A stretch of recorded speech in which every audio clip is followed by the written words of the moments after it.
Welcome back to the deep dive. Today, we're really cracking open an idea that feels simple, but is actually incredibly deep. Hmm. It's about that conversation you're constantly having with yourself, your self-talk. Right. And the core idea we're exploring is that this inner dialogue, it doesn't just, tweak your mood. It seems to fundamentally shape your physical health. It's pretty amazing. And actually, this isn't a brand new concept. Caroline Myss and C. Shealy talked about this way back in '98 in The Creation of Health. No, right. I remember that book. Yeah, their whole hypothesis was that our emotional responses, our sort of spiritual narratives, Mm. basically our inner world, directly impacts the physical body. They were connecting beliefs straight to biology. Exactly. Linking the unseen to the very seen. So our mission for this deep dive is to take that foundational, maybe slightly intuitive idea and really nail it down with solid empirical evidence. We're talking modern psychology, neuroscience, Yeah. focusing right in on self-talk as the mechanism. How does that inner voice actually, move the needle on your physical self? It's that journey, isn't it? From a powerful idea to measurable physiology. Okay, let's unpack self-talk itself. What are we really talking about here? Is it just thinking? It's more like the ongoing internal monologue. Sometimes you're aware of it, directing it. Mm-hmm. Other times it's just an automatic reaction, like a background hum. It can take different tones, right? Hmm. Critical, compassionate, Yeah, or destructive, or even healing. precisely. And Miss and Shealy really saw these personal narratives as, well, powerful forces. Modern science now backs this up. How so? Well, research clearly links specific patterns of self-talk to how we handle stress, regulate emotions, even how we act under pressure. The body's listening in. In a way, yes. Your system doesn't always make a huge distinction between, say, an external threat like a looming deadline and a really harsh internal voice beating you up. Wait, hang on. Let's zero in on that because that sounds huge. If I'm sitting here just shredding myself internally over some mistake, Yeah. is my body actually reacting like there's a tiger in the room? Or, something genuinely threatening? Basically, yes. That kind of harsh, negative self-talk, catastrophizing, relentless criticism, your system reads it as chronic stress. Wow. It keeps those emotional wounds raw, reinforces feelings of helplessness, and crucially, it jacks up your stress hormones, cortisol, for instance. So it's like a constant low-grade internal alarm bell. Exactly. It's a chronic internal stressor. Let's. But the flip side is also true. When your self-talk is more compassionate, supportive, Okay. it effectively signals safety. It tells your system, it's okay, we can handle this. Okay. And that builds resilience, promotes adaptive coping. It's like you're turning down the volume on that cortisol release. This is where it gets really fascinating because we're moving past just feeling better. You're saying there are actual measurable physiological shifts happening. Absolutely. We have solid evidence now. So what are the key areas where the research really confirms this link? Well, performance and anxiety are two big ones, partly because they're easier to measure consistently. Yep. There's extensive research, including a big meta-analysis, showing that using self-talk, whether it's instructional, like, okay, focus on your breathing, Mm. or motivational, like, come on, you've got this, it produces tangible results. Mm. We see moderate, pretty consistent improvements in performance across different skills. Okay, so it actually makes you better at stuff. Yes. Uh, And just as important, it leads to measurable drops in anxiety. Yeah. Your inner dialogue literally becomes a tool to manage your internal state and improve how you execute tasks. I know athletes rely on this heavily, that inner coach before a big moment. Definitely. But how does this actually show up in the brain? Like if you scan someone shifting from beating themselves up to being kinder, what changes? Well, neuroimaging studies gives fantastic window into that. They show that self-criticism and self-compassion light up completely different neural circuits. Different pathways. Exactly. When people get stuck in harsh self-criticism, we see a lot of activity in the default mode network, or DMN. The DMN, that's kind of the brain's idle network, right? Where your mind wanders, often thinking about yourself. Precisely. And negative self-talk tends to lock you into self-referential rumination within that network. That's that unproductive loop of worry, blame, just going over and over it. Stuck. Right. But when you switch to compassionate self-talk, the activation shifts. It engages the brain's reward networks more, Oh, interesting. which enhances focus, boosts motivation. It basically moves you from being stuck in the problem to being motivated towards a solution. That makes so much sense. The mind sets the belief, and the brain wiring follows suit. Okay, let's talk about the immune system connection. That feels like the most direct mind-body link here.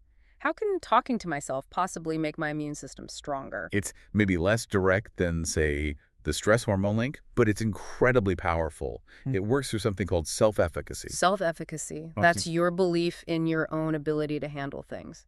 Exactly. Your belief that you can cope, that you can manage stressors effectively.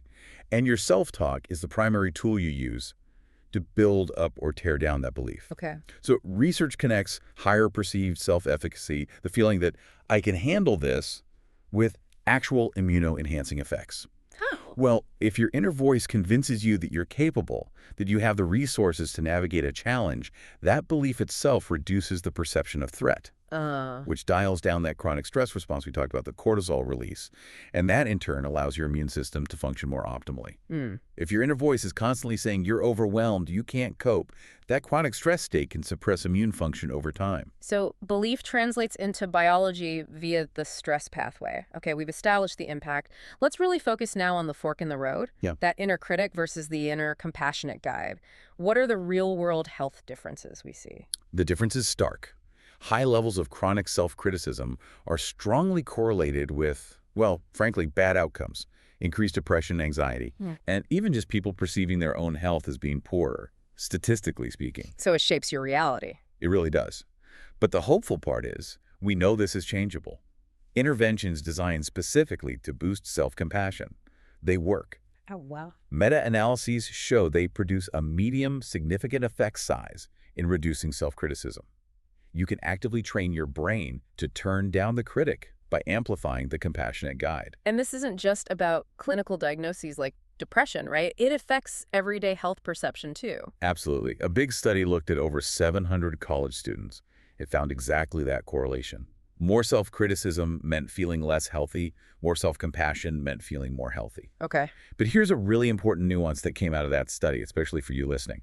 The strength of these effects. It actually varied across different cultural groups. Oh, that's fascinating. It suggests that the meaning, the interpretation, maybe even the impact of our inner dialogue isn't universal. It interacts deeply with our cultural background, our values, our identity. What sounds harshly critical in one context might be interpreted differently in another. That's critical. So any advice needs to be culturally sensitive. It needs to feel authentic to the individual. Exactly. A one-size-fits-all, just be nice to yourself script might not land effectively for everyone. Okay, what about people under intense pressure? Thinking about adolescents dealing with major life stress, how do these inner voices play out then? Amplifying or protecting? Research on this is very clear, looking at hundreds of adolescents. Self-criticism acted like an amplifier for bad experiences. Making things worse. Exponentially worse. When stressful things happen, the inner critic piled on, making the impact on things like depressive symptoms or even self-injury much more severe. But, and this is key, self-compassion acted as a buffer. It didn't necessarily stop the stressful events, but it significantly mitigated the negative fallout. For teens with more self-compassion, those same stressors didn't hit nearly as hard. So self-compassion isn't some kind of, fluffy, nice-to-have concept. It's a core mechanism for emotional regulation. It absolutely is. And very recent research, just this year, helps explain why. It found that self-criticism fuels depressive symptoms, partly through emotional dysregulation. Can you break down emotional dysregulation? What does that mean practically? Basically, it means your emotional system gets overwhelmed, you can't apply the brakes effectively, the negative feelings just spiral, and you feel out of control. Okay. Self-criticism also drives what's called negative emotional perseveration. That's just getting stuck, ruminating, replaying the negativity, unable to nobit the emotion. That destructive loop again. Exactly. Yeah. Self-compassion, on the other hand, directly helps reduce both of those things. It allows you to acknowledge and feel the difficult emotion without getting completely consumed by it. It helps break that stuck cycle. Okay, this is incredibly powerful. So for someone listening right now, maybe recognizing that harsh inner critic in themselves, if this voice is such an active physical force, how do we actually start using it for healing? What works?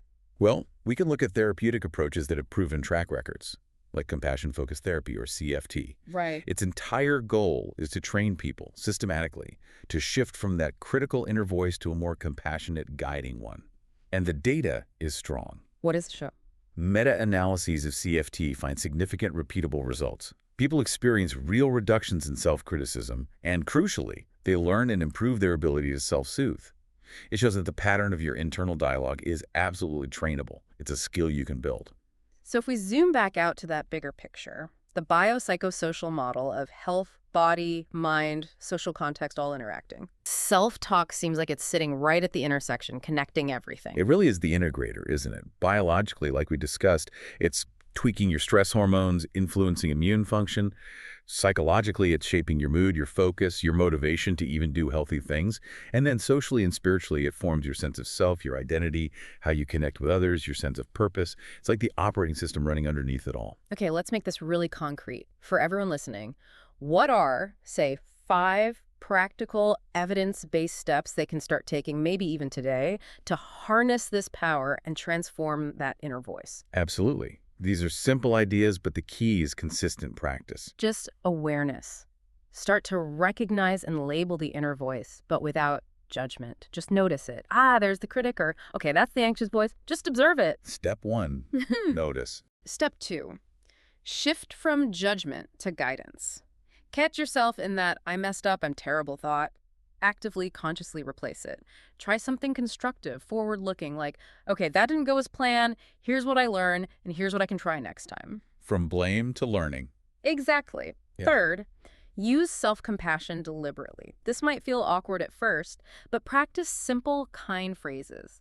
Acknowledge your humanity. It's okay to struggle with this. Or making mistakes is part of learning. Treat yourself like you might treat a friend. Be intentional about kindness. Fourth, actively build your self-efficacy with verbal reinforcement. When you're feeling stressed or doubtful, counter it. Remind yourself, I've handled tough situations before. I have the resources to get through this. You're literally coaching yourself into resilience. Strengthen that "I can handle it" muscle. Precisely.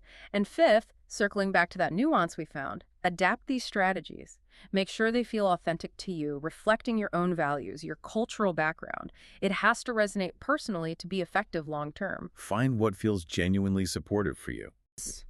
Wow, what an incredible arc. We started with this quite profound, almost spiritual idea from decades ago, and followed the thread right into modern neuroscience labs, seeing it validated. The way you talk to yourself isn't just background noise. It's an active force shaping your emotional and your physical well-being. It really is. And maybe the final thought to leave people with is this. If science now confirms that your self-talk is actively sculpting your internal reality, Yep. and if we accept that health is this deep integration of mind, body, and spirit, then think about how consciously choosing to monitor and transform your inner dialogue changes everything. It shifts your role, doesn't it? You move from just passively experiencing your health to actively participating in the creation of your own health. You become an active agent in your own well-being. Exactly. It puts the power, or at least a significant part of it, back in your hands.